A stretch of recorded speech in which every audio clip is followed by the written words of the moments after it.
প্রিয় দর্শক, radiant care চেতনা নজরুল অনুষ্ঠানে আপনাদের সকলকে স্বাগত জানাই। আমাদের জাতীয় কবির জীবনের নানা দিক নিয়ে আমরা এই অনুষ্ঠানে আলোচনা করি, তার নানা বৈচিত্র্যময় গান আমরা এই অনুষ্ঠানে শুনি। কিন্তু আজকে যে বিষয়টি নিয়ে আমরা এখানে আলোচনা করব সেই বিষয়টি খুবই গুরুত্বপূর্ণ, যেটি আমরা ভাবি কিন্তু বলি না। বিষয়টি হচ্ছে যে আমাদের জাতীয় কবি কাজী নজরুল ইসলাম ব্রিটিশ বিরোধী আন্দোলনে তিনি বারবার নির্যাতিত হয়েছিলেন ব্রিটিশের দ্বারা এবং কারারুদ্ধ হয়েছিলেন। কারাগারে তাকে নির্যাতন করা হয়েছিল অন্যায়ভাবে, মিথ্যা মামলা ছিল তার বিরুদ্ধে। আমরা দেখেছি পৃথিবীর নানা দেশে এই ধরনের মামলা তুলে নেওয়া হয় এবং দায় মুক্তি দেওয়া হয়। সরকার ভুল স্বীকার করে যেটি ভুল হয়েছিল। সক্রেটিসের ক্ষেত্রে হয়েছে, জিওদার্নো ব্রুনোর ক্ষেত্রে হয়েছে, আরও অনেক মনীষীদের ক্ষেত্রে আমরা এরকম ভুল স্বীকার করতে দেখি এবং দায় মুক্তি দিতে দেখি। আমাদের জাতীয় কবি কাজী নজরুল ইসলামের বিরুদ্ধে যে অন্যায় করা হয়েছিল, অন্যায়ভাবে তাকে গ্রেপ্তার করা হয়েছিল, তাকে শাস্তি দেওয়া হয়েছিল। এখন আমাদের উচিত দাবি তোলা যে ব্রিটিশ সরকার এই দায় মুক্তি দেবেন নজরুলকে, যে আমরা অন্যায়ভাবে নজরুলকে শাস্তি দিয়েছিলাম। যদি ব্রিটিশ সরকার নাও করে তাহলে আমাদের সরকারের উচিত সর্বোচ্চ বিচারে নজরুলকে দায় মুক্তি দেওয়া, এবং যেহেতু ব্রিটিশ আইন এখনও আমাদের দেশে কিছু কিছু আছে, সেই আইনের আওতায় আমরা নজরুলকে দায় মুক্তি দিতে পারি। এটাই হচ্ছে আমাদের আজকের আলোচনার প্রতিপাদ্য।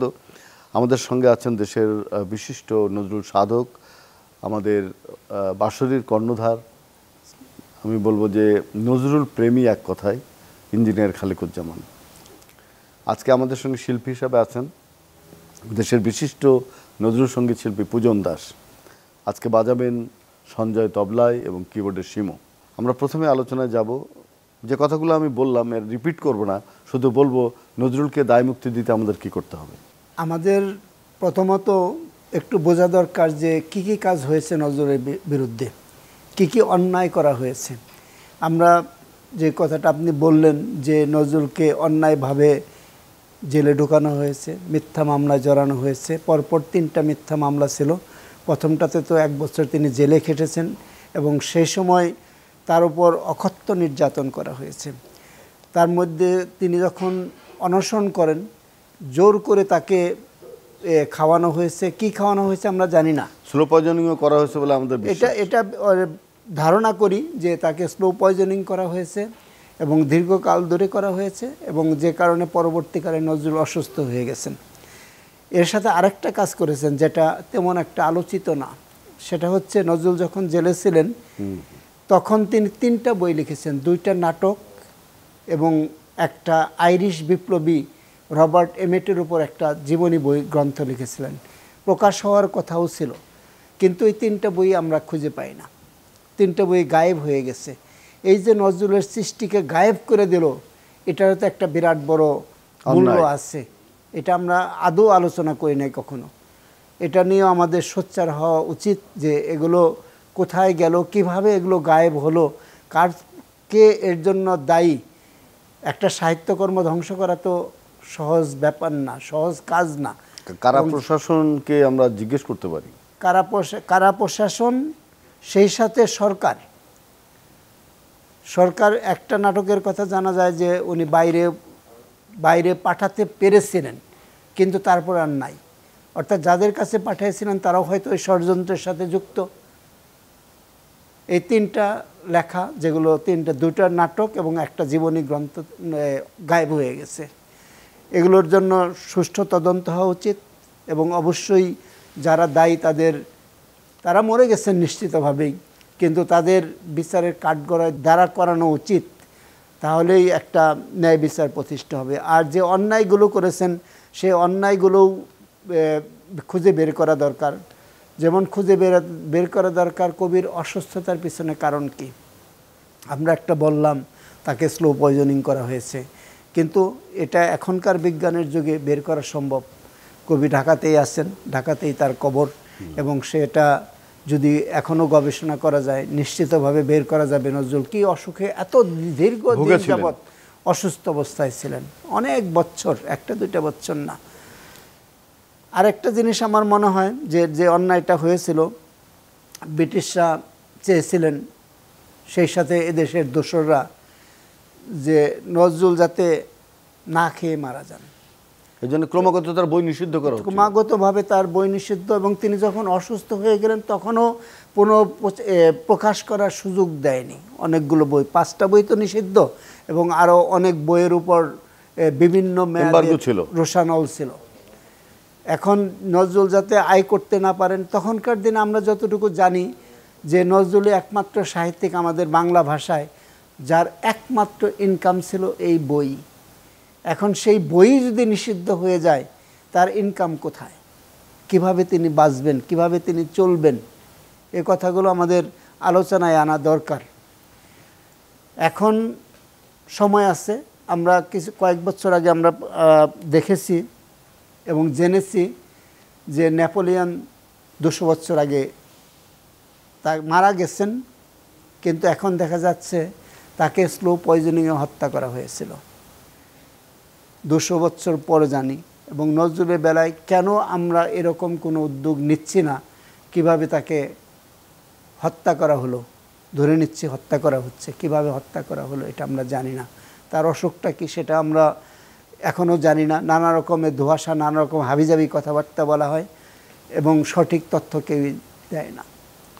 এটা আমার যে অন্যায়ভাবে যে তাকে কারারুদ্ধ করা হলো, কারাগারে নির্যাতন করা হলো, তো এখন দায় মুক্তি কোন সরকার দেবে? আমাদের সরকার দেবে না ব্রিটিশ সরকার? আমার মনে হয় দুইটা কাজ করা দরকার। ব্রিটিশ সরকারের দায়িত্ব তো অবশ্যই আছে, এবং আমার ধারণা বা আমাদের করা উচিত যে ব্রিটিশ সরকারের বিরুদ্ধেই খোদ লন্ডনে বা ইংল্যান্ডে একটা মামলা করা উচিত এই অন্যায়ের বিরুদ্ধে। এই যে 3টা মামলার কথা বললাম, তাকে জেলে রাখা হলো সেটা, এবং সেই সাথে তাকে যে অত্যাচার করা হলো এবং যে কারণে তিনি অসুস্থ হয়ে গেলেন, এগুলো অবশ্যই ইংল্যান্ডের আদালতে ক্ষমা প্রার্থনা করা উচিত। প্রথমত মামলা করতে হবে কাউকে। তাহলে আমাদের যে সমস্ত অভিবাসীরা থাকেন সেখানে, যারা প্রবাসী, তাদের মধ্যে সচেতন কোনো মানুষের দ্বারা এটা আমাদের একটা দায়িত্ব। আমাদের এই কাজটা করা আমাদের একটা দায়িত্ব। আমরা বাংলাদেশে বসে কি মামলা করতে পারবো না? বাংলাদেশে বসেও করতে পারবো, কিন্তু ইংল্যান্ডে যদি মামলা করতে চাই ওখানকার সাহায্য লাগবে, তাহলে কাজ করতে সুবিধা। বাংলাদেশ থেকে আমরা গিয়ে অনেক বেশি খরচের ব্যাপার, যেটা ইংল্যান্ড থেকে করলে তুলনামূলকভাবে কম খরচ এটা করা যাবে। আর সেই সাথে বাংলাদেশেও আপনি শুরুতে যেটা বললেন, বাংলাদেশেও একটা মামলা হতে পারে, এই আদালতে মামলা হতে পারে এটাকে তদন্ত করার জন্য। মামলা যে সবসময় কাউকে শাস্তি দেওয়ার জন্য হয় তা না, মামলা কোনো কিছু ক্ল্যারিফাই করার জন্য, বিশ্লেষণ করার জন্য মামলা করা যায়। এবং আমার মনে হয় এটা বাংলাদেশেও আমাদের করা উচিত।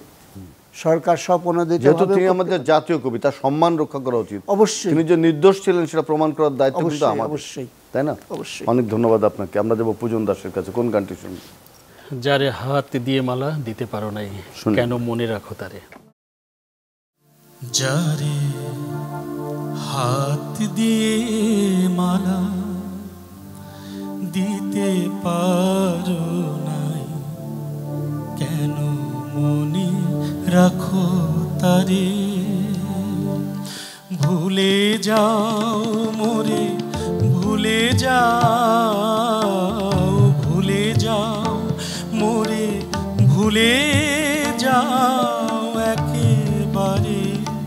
যারে হাত দিয়ে মালা দিতে পারো নাই, কেন মনে রাখো তারে।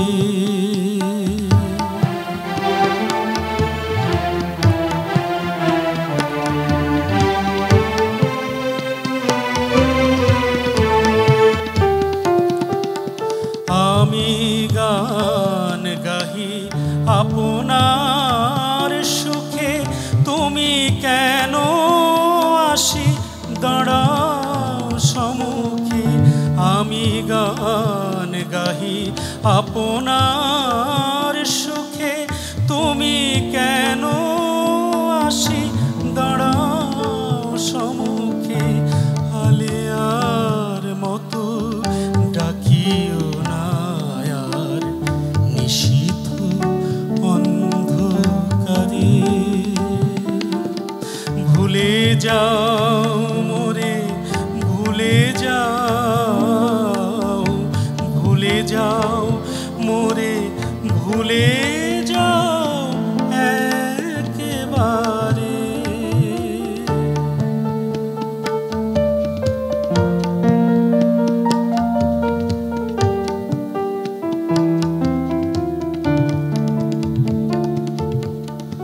দয়া করো, দয়া করো আর আমারে লইয়া খেলো না নিঠুর খেলা।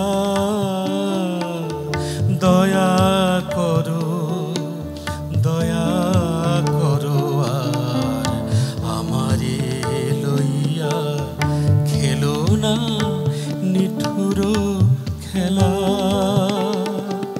শত কাঁদিলেও ফিরিবে না সে শুভ লগনের বেলা। প্রিয় শুভ লগনের বেলা। আমি ফিরি পথে তাহে কার ক্ষতি, তব চোখে কেন সজল মিনতি। আমি ফিরি পথে তাহে কার ক্ষতি, তব চোখে কেন সজল মিনতি। আমি কি ভুলেও কোনো দিন এসে দাঁড়ায়েছি তব দ্বারে। ভুলে যাও মোরে, ভুলে যাও, ভুলে যাও মোরে, ভুলে যাও একেবারে। অসাধারণ পূজন দাস। এই গানটি শুনলে গায়ের মানে পশম খাড়া হয়ে যায়। এবং নজরুল সেই তার সঙ্গে নিষ্ঠুর খেলা না খেলবার জন্যে কাকুতি মিনতি করছেন। বিদ্রোহী কবি, প্রেমের কাছে তিনি কতটা অসহায়। ইঞ্জিনিয়ার খালেকুজ্জামান অনেক দিন আন্দোলনের পরে তাকে জাতীয় কবির গেজেট ভুক্ত করা গেল। এখন আর কতদিন আন্দোলন করতে হবে এই দায় মুক্তির জন্য? এটা একটা খুব ভালো শুরু আমরা করলাম বা আপনি করলেন এই অনুষ্ঠানের মাধ্যমে। আমরা সবাই মিলেই করবো, আমি না, এর আগে আমরা একবার বলছি বিচ্ছিন্নভাবে, আমিও বলেছি, আমরা কেউ, আপনিও বলেছেন। কিন্তু এখন আজকে থেকে হয়তো একটা সুযোগ, আজকে আমরা পূর্ণ আলোচনায় মিলিত হচ্ছি। শুধু আলোচনা না, দেশের মানুষকে জাগানোর জন্য।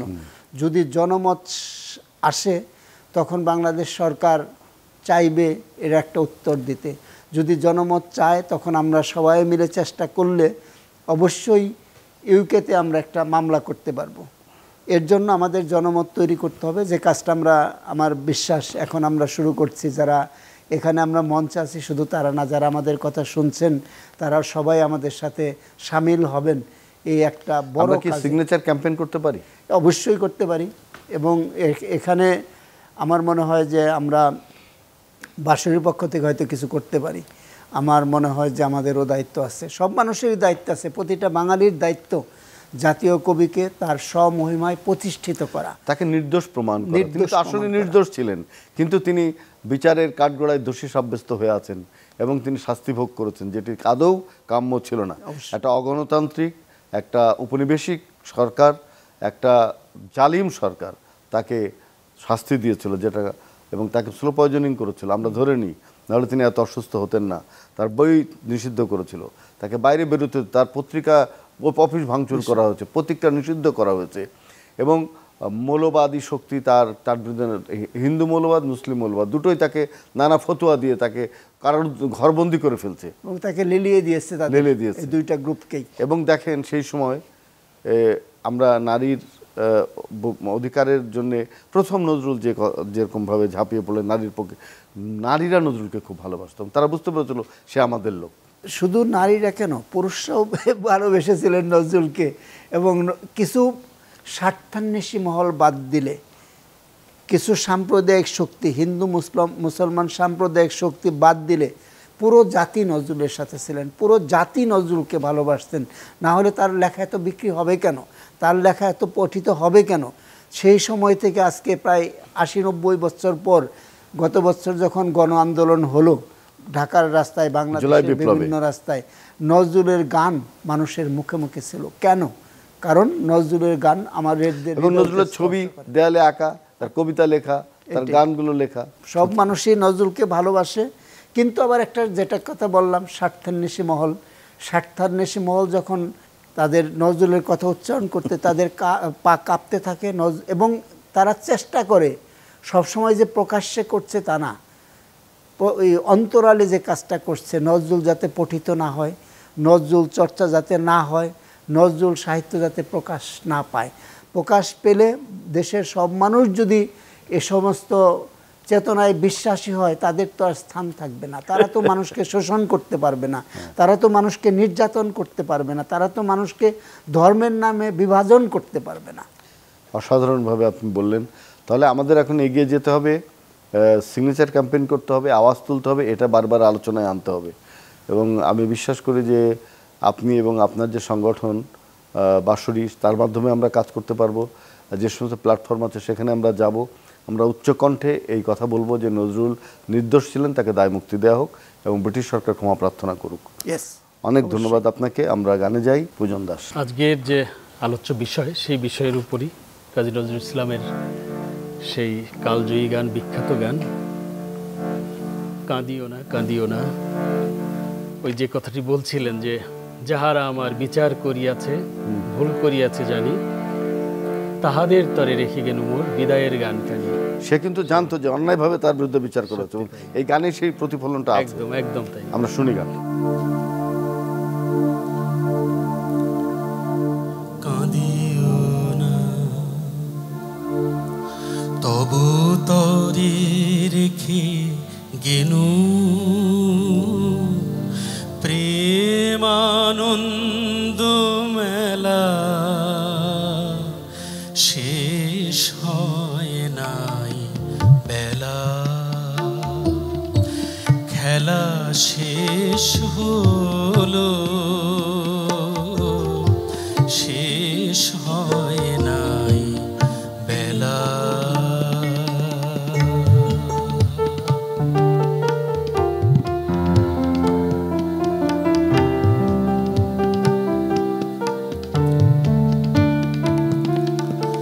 খেলো খেলো তুমি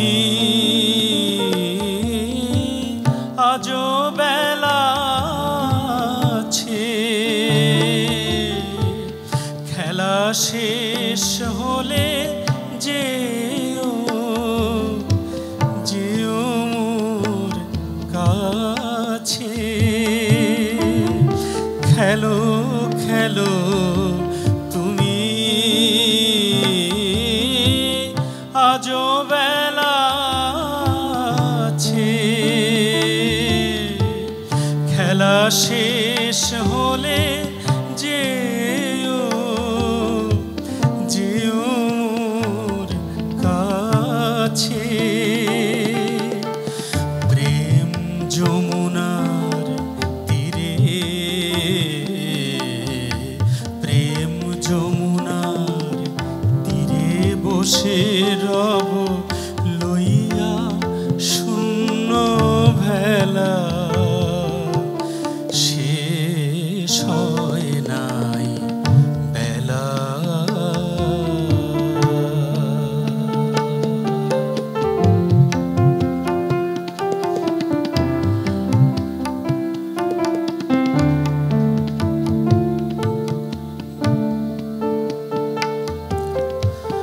যাহারা আমার বিচার করেছে, ভুল করিয়াছে জানি,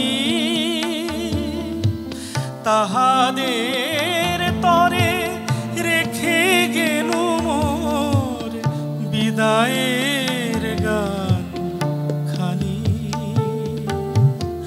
যাহারা আমার বিচার করেছে, ভুল করিয়াছে জানি, তাহাদের তরে রেখে গেলু মোর বিদায়ের গান খানি হই কলঙ্কি হোক মোর ভুল বালুকার বুকে ফোটায়েছি ফুল তুমিও ভুলিতে নারিবে তুমিও ভুলিতে নারিবে সে কথা হানো যত হেলা শেষ হয় নাই বেলা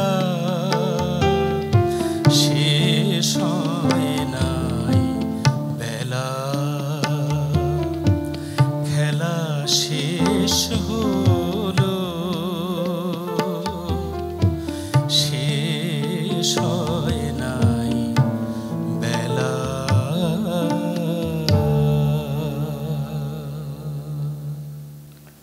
অসাধারণ একটি গান পূজন আপনি গাইলেন, আমার চোখটা ভিজে আসছে। নিশ্চয় খালেক ভাইয়েরও খুব কষ্ট হচ্ছে যে নজরুল বুঝতে পেরেছিলেন যে তার বিচারটা বিচার যারা করেছিল ভুল বিচার ছিল এবং সেই বিচার তিনি কিছুই বলেননি, একটা বেদনার গান তিনি তাদের উদ্দেশ্যে লিখে গেছেন।